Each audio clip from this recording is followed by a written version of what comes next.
Italian Secret, Casa degli Artisti, Piazza Matteotti, Udine, Sala Bianca, per offrire la preziosa mostra di mosaici di Giulio Menossi, mosaicista di tempra e di storia internazionale. La mostra ha come titolo Mosaici dinamici.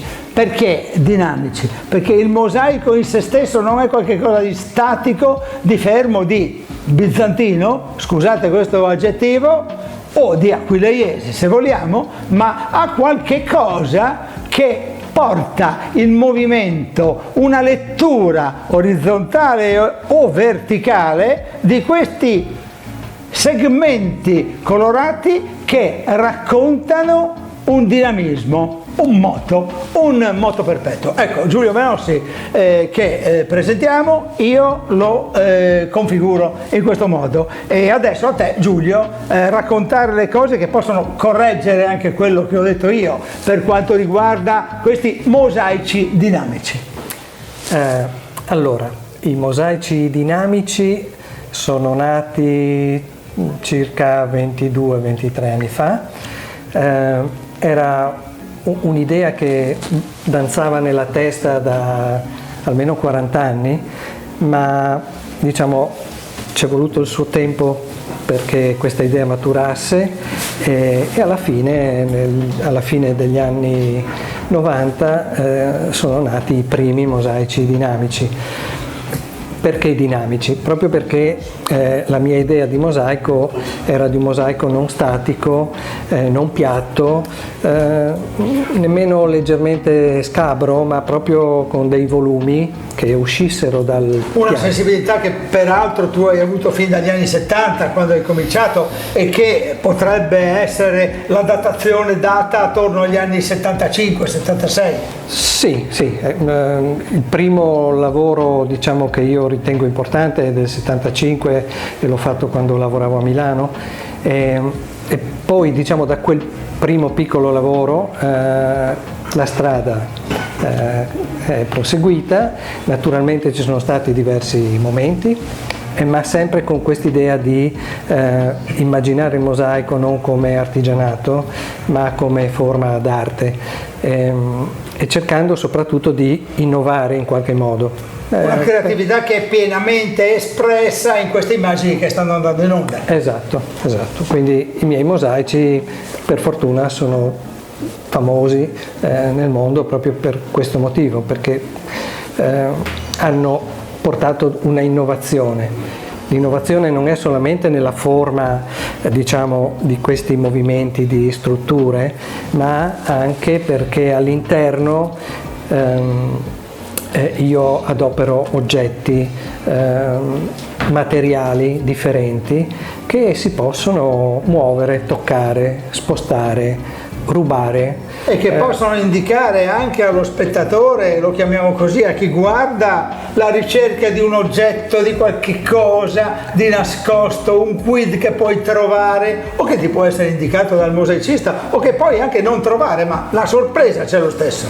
Esatto, quindi è dinamico, l'opera è dinamica in quanto opera, ma è dinamica perché il fruitore dell'opera in qualche modo, se vuole, Può intervenire. Sì. E la tua esperienza internazionale, perché dicevano alcuni studiosi che ogni mosaicista è figlio di Aquileia in Friuli, ma anche tu sei figlio di Aquileia, però la tua esperienza internazionale ti porta in Turchia, in Israele e in molte parti del mondo dove sei presente con delle opere che ti raccontano. Sì, ho avuto questa fortuna, diciamo circa 10 anni fa, di incontrare delle persone che hanno ritenuto che le mie opere come dire, meritassero attenzione, e quindi da quella volta, dal 2010 più o meno, ho cominciato a girare il mondo, Stati Uniti, Sud America in generale. Lo studio di Giulio Menossi, lo diciamo subito, è in via Zoletti a Udine. Via Zoletti è una via centralissima che collega via Lungheria con via Aquileia, uno studio aperto a tutti, basta suonare il campanello e Giulio Menossi cortesemente accoglie tutti gli ospiti, lo diciamo a beneficio di chi volesse andarlo ad incontrare, ma appunto io insisterei ancora sulla tua esperienza internazionale.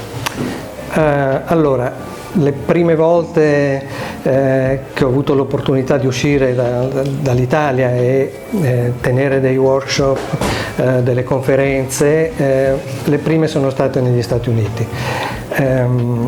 E quindi diciamo questo è stato il trampolino di lancio in qualche modo, e poi è arrivato il Sud America, il Messico, l'Argentina, il Brasile, poi è arrivata anche l'Europa e dopo diciamo questo primo impatto in cui come dire, presentavo solo le mie opere magari in forma di fotografie oppure tenevo dei corsi. Poi è arrivata diciamo, l'idea di inventare qualcosa di nuovo per il mondo del mosaico e quindi a Clauiano nel 2011 o 12 territorio di Trevignano, esatto, diciamo lì allora è nata per la prima volta una grande esposizione internazionale con amici invitati da tutto il mondo e poi è proseguita questa idea di rapportarsi con altri inventando di sana pianta i simposi internazionali dedicati al mosaico, dove invitavo 10, 12, 15 artisti da tutto il mondo. Quindi sei stato maestro, anche membro di giuria internazionali. Anche, sì, anche vinto dei premi molto prestigiosi, ma il simposio era una cosa completamente nuova nel mosaico. Come è stato accolto in Friuli? Non è stato accolto benissimo perché praticamente dopo 4 edizioni abbiamo Però mi dovuto ricordo chiudere. in quegli anni che c'era un certo flusso di persone a Clauiano. Sì. Poi dopo, come potete immaginare, tutto è andato a morire, ma ho voluto ripetere l'esperienza in Sardegna. In Sardegna siamo andati avanti 4 anni, forse continueremo, ma abbiamo avuto questi 2 anni di pausa. Possiamo citare anche la cittadina della Sardegna nel territorio di Sassari che ospita. Sì, il piccolo paesotto è Ploaghe, è a 500 metri d'altezza più o meno. C'è un antico convento che ci ha visto, diciamo, all'interno, ci ha visto costruire i mosaici, adesso sono tutti in esposizione nelle sale ristrutturate del convento, fanno parte della collezione e sono 45 mosaici. Un saluto agli amici di Ploaghe. Un saluto agli amici. Fabiano Salvador e tutti gli altri. Va bene, certo. E chiedo scusa se ho interrotto.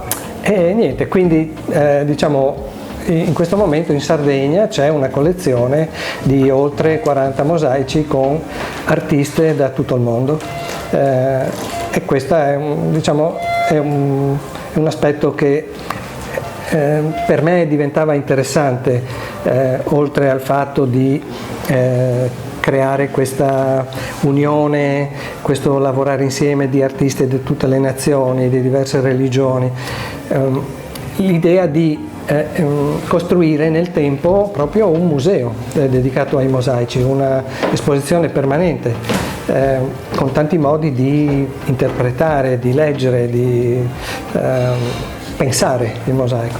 E diciamo l'anno scorso per la prima volta questa idea del simposio è uscita dall'Italia e ho organizzato come direttore artistico il primo simposio internazionale di mosaico in Turchia, nella città di Adana, nel sud della Turchia, una città di 2,5 milioni, 3 milioni di abitanti, quindi una cosa molto importante.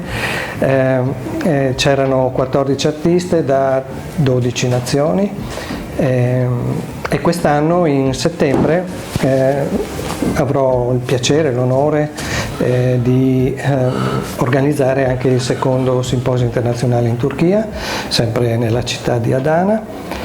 In prospettiva c'è un simposio in Patagonia, nella città di Esquel, e in Messico, nella città di Tijuana, Baja California, per 2023. Quindi, se tutto va bene, avremo anche queste possibilità.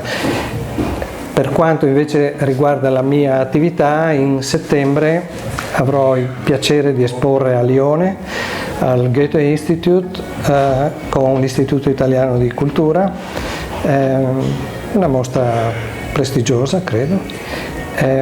Ok. Aspettiamo immagini che documentino gli eventi. Va bene, ok. Come mai una mostra Italian Secret, Casa degli Artisti? In pieno centro Udine, Piazza Matteotti? Grazie a te naturalmente, grazie a Michael che ci ha ospitati. Michael Basuto, il direttore artistico, e anche a Francesco Bortone che ci ha messi in contatto ulteriormente. Naturalmente. E quindi sono qui, diciamo, Udine non Tutto sommato è la tua città. Sì, ma tutto sommato. Tutto sommato, non so se è un bene o un male, ma diciamo che Udine non mi ha visto molto partecipe, credo sarà la seconda o terza esposizione in 45 anni che faccio in città, diciamo, sono stato sempre tenuto ai margini, oppure io sono rimasto ai margini, non lo so.